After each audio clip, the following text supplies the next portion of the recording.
Hoy traemos para analizar un material muy particular. Es un artículo de un blog de temática religiosa, la Casa de Restauración Getsemaní. El título ya promete: Entregando las tierras para el rey. Suena importante, ¿no? Totalmente. Y de hecho, el autor, Emanuel Ceniceros, nos lanza una pregunta que, bueno, parece sencilla, pero tiene miga. A ver. Nos pregunta qué significa de verdad la frase «Señor, te entrego todo». Ah, una frase que se dice mucho. Exacto. Y él sugiere que a menudo la soltamos casi como un latiguillo, ¿no? En un momento de emoción, pero sin pararnos a pensar en la magnitud de lo que estamos diciendo. Claro, ahí está la clave del artículo. El autor detecta esa contradicción tan humana, la facilidad con la que decimos algo absoluto y, bueno, lo difícil que es que luego nuestras acciones lo respalden. Para analizar esa contradicción, nos lleva a una historia del Antiguo Testamento, una historia potentísima. El rey David. El rey David. Pero no en su momento de gloria contra Goliat, sino cometiendo un error que casi le cuesta el reino. El censo. Decide hacer un censo de su ejército, sí, y eso desata una catástrofe. A ver, vamos a desgranar esto. Es que es una elección de personaje fascinante por parte del autor, porque David es el arquetipo de hombre de fe. Claro.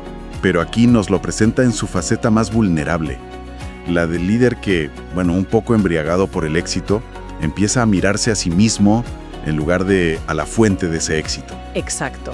Para que entendamos bien su mentalidad, el autor usa una analogía muy visual, muy de hoy en día. A ver. Dice que es como alguien que ha ahorrado toda su vida, mira su cuenta del banco, ve la cifra y siente pues un orgullo, un poder que le hace pensar, ya está, con esto estoy seguro, no necesito a nadie. La trampa de la autosuficiencia. ¿Esa es? Es que es una trampa universal, de hecho. La paradoja del éxito, lo que te lleva a la cima. La fe, la audacia, es lo primero que se pierde cuando te acomodas. Pasa en las empresas, pasa en todas partes. Y ahí está la raíz del problema, según el artículo. David, en la cima de su poder, se olvida de algo clave. Que sus victorias no eran suyas. Exacto. Que en su visión del mundo venían de Dios. Y el censo fue su manera de medir músculo, de contar sus espadas, sus hombres y recrearse en ello. Una caída en la autocomplacencia, vamos. Totalmente. Y es que aquí es donde se pone la cosa interesante. ¿Por qué ese acto, que parece un simple trámite de contabilidad, es lo que desata todo el drama? Es que el autor insiste mucho en la motivación. No es el censo en sí. Un censo puede ser hasta lógico militarmente. El problema es lo que representaba en ese momento. El cambio de foco, exacto. Es pasar de confiar en la providencia a confiar en tu propia fuerza, en los números. El autor lo dice con una frase clave. Esa tranquilidad de decir, por supuesto que venceremos, somos el gran ejército de Israel, le ocasionarían problemas. Es como si la seguridad que antes ponía en su fe, ahora la buscara en una hoja de cálculo. Justo eso. Y es una advertencia que no caduca. En el momento en que empezamos a contar nuestras tropas con orgullo, sean dinero, talento o poder, ya hemos empezado a perder la batalla importante. Y los problemas desde luego no tardan en llegar. El texto narra cómo Dios interviene a través del profeta Gad. Que se le presenta con un ultimátum nada menos. Y las opciones que le da son aterradoras. No es un simple tirón de orejas. Es una elección forzada entre 3 castigos devastadores. Y fíjate en los castigos. Cada uno es como una respuesta poética y directa a su pecado de orgullo. Totalmente. Le pide que elija su propia penitencia. La primera opción, y cito el pasaje que recoge el artículo, 3 años de hambre en el reino. O sea, un ataque directo a su capacidad como rey para proveer. Su poder se vuelve inútil si su pueblo se muere de hambre. 3 meses huyendo, siendo derrotado por sus enemigos, el ataque al ego militar. El gran general, el conquistador, reducido a un fugitivo. Anula por completo la fuerza que acababa de contar con tanto orgullo. Y la tercera, que es la más rápida, pero quizá la más indiscriminada. 3 días de peste. La describe como la espada de Jehová, arrasando la tierra. Y esta ya es la que le quita cualquier ilusión de control. La peste no distingue, es el caos. Las 3 opciones lo arrinconan, le obligan a ver su propia impotencia. Es una encrucijada terrible. Y la respuesta de David, en mitad de esa angustia, revela muchísimo. El autor destaca su elección, que también está en el texto. Es potentísima. Estoy en grande angustia. Ruego que yo caiga en la mano de Jehová, porque sus misericordias son muchas en extremo, pero que no caiga en manos de hombres. Y esa lección es muy significativa.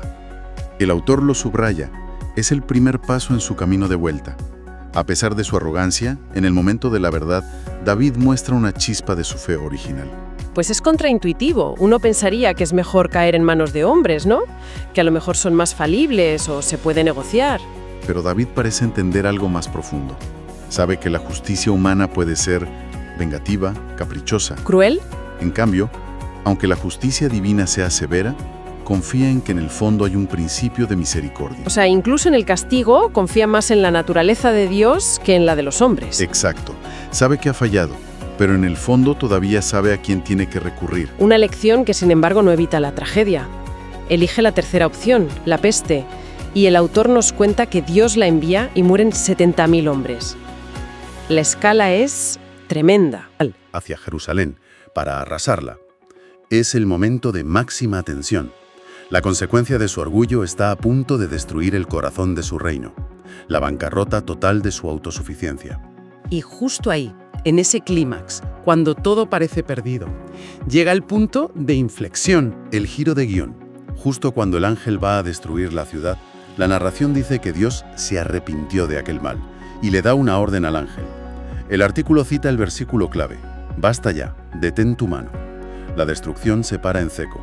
Es un momento de gracia en medio del juicio. Pero lo que es crucial, y el autor lo señala muy bien, no es solo que se detenga la plaga. Sino dónde se detiene. Exacto. El autor lo recalca, dice que es el eje de todo su argumento. No es un dato al azar. El ángel se detiene, y el texto dice: junto a la era de Ornán Jebuseo. Una era. Una era, sí, una parcela de tierra, un campo de trilla, un lugar para separar el grano de la paja. Y este lugar, que parecía no tener importancia, se va a convertir en el escenario donde se resuelve todo. Y el simbolismo es potentísimo. Un lugar de separación, de juicio, y también de sustento, de vida. Que el ángel de la muerte se pare justo ahí es muy significativo. Y es donde el autor nos presenta a Ornán. El contrapunto perfecto a la actitud inicial de David. El contraste total. Si David representaba el orgullo de la posesión, el «esto es mío, yo lo he contado», Ornán, que es un simple agricultor, va a ser todo lo contrario. David, ya arrepentido, se acerca a este hombre para comprarle esa parcela, ¿no? Para construir un altar y detener la plaga del todo. Sí, un acto de reparación. Y aquí viene el momento que lo cambia todo. La respuesta de Ornán. David le ofrece pagar un precio justo, un trato comercial. Lo lógico. Pero Ornán no negocia, no regatea, ni siquiera se la presta. Su reacción es de una generosidad absoluta. El artículo recoge su oferta completa y de verdad merece la pena leerla tal cual. Es la tesis del autor hecha diálogo. Tómala para ti y haga mi señor el rey lo que bien le parezca. Y aún los bueyes daré para el holocausto y los trillos para leña y trigo para la ofrenda. Yo lo doy todo. Yo lo doy todo. Esa es la frase. Ahí es donde el autor cierra el círculo. Nos ha llevado de un rey que cuenta sus posesiones con orgullo a un campesino que las entrega sin pensarlo. Es que el gesto es radical. No solo entrega la tierra, que probablemente era su único sustento, el patrimonio familiar, es que añade: y aún los bueyes daré. Sus bueyes, que eran su capital, su tractor, por así decirlo, la fuerza de trabajo para el año siguiente. Y no se queda ahí. Dice: y los trillos para leña, las herramientas. O sea, no es solo la fábrica, es también la maquinaria. Está ofreciendo su pasado, que es la tierra, su presente, el trigo, y su futuro, los bueyes y las herramientas. Liquida por completo su seguridad material. Es una entrega literal, sin reservas. Mientras que muchos, como quizá David al principio, se llenan la boca diciendo «te doy todo», Ornán lo demuestra con hechos. Y lo fascinante es la interpretación que hace el autor. El gesto de Ornán es la verdadera entrega, porque no calcula, no se guarda nada por si acaso, no se pregunta ¿y de qué voy a vivir mañana?